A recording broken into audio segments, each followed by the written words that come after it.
Hello, I want to share some thoughts from this book, Money and Your Wellbeing. The purpose of this book is to help us cultivate a healthy relationship between money and human well-being so that we can value human well-being over money, so that we can prioritize our well-being over money.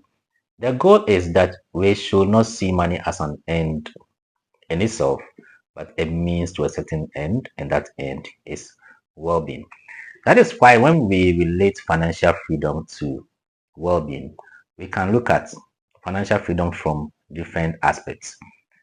Commonly, we think about financial freedom as you having enough money to meet your financial goals, whether you choose to work or not. So you have the freedom to choose the lifestyle that you want.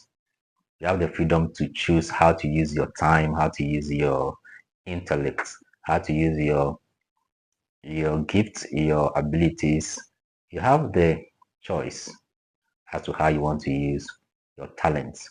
But when you think about financial freedom in terms of well-being, then we are thinking about money not being a limiting factor why you cannot achieve well-being.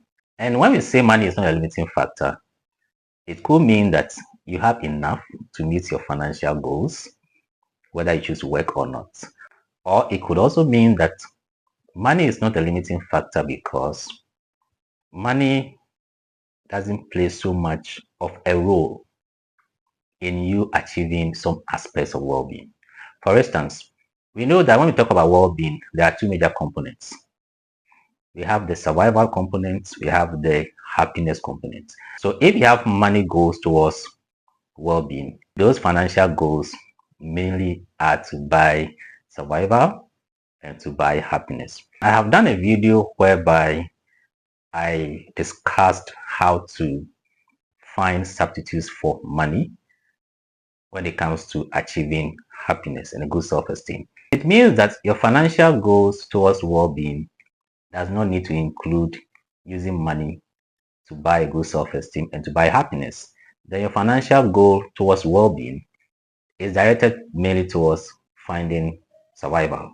And so if you can achieve a good self-esteem, you can achieve happiness without the use of money, then our financial burden is going to reduce because we don't need so much money to achieve well-being. A major component of achieving well-being, which is happiness, can be dealt with using substitutes for money. It also means that we don't have to postpone happiness or a good self-esteem to a later date because it does not depend on money or what money can buy, and we can achieve it for free.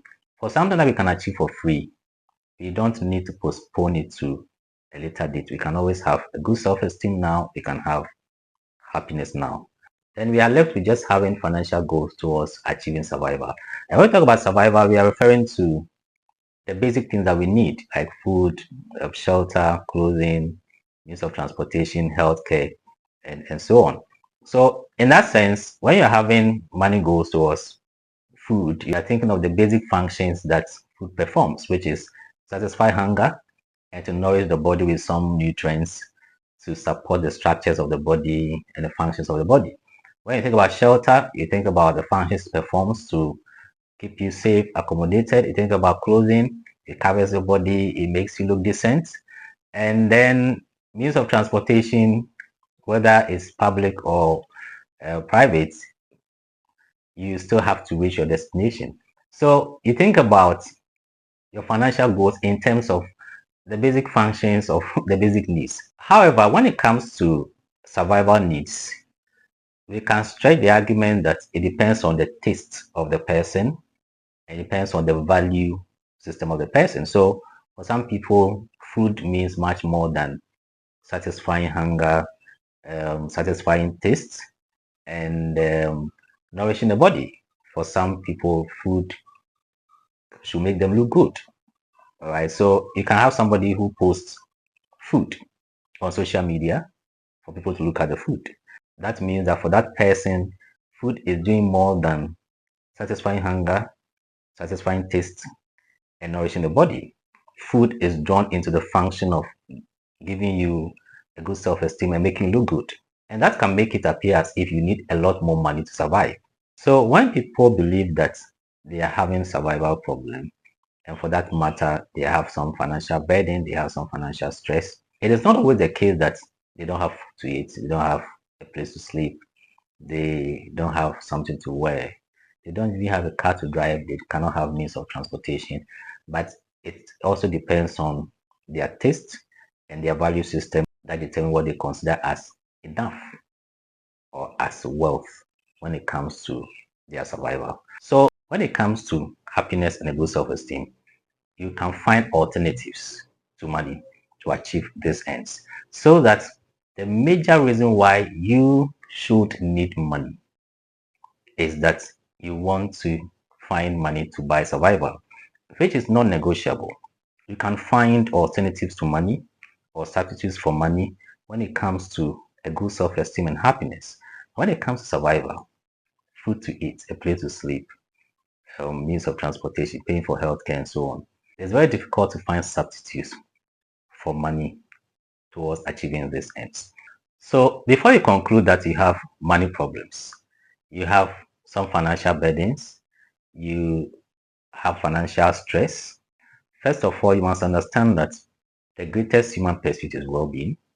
And when it comes to well-being, there are two components to it, your survival and your happiness. And the happiness and the good self-esteem part, we can find free methods to achieve a good self-esteem and happiness, and you don't need money to achieve them. Then you are left with only the survival components of well-being. Even that, it depends on your taste and your value system that determine what you call enough and wealth when it comes to your financial freedom and your financial goals towards your well-being.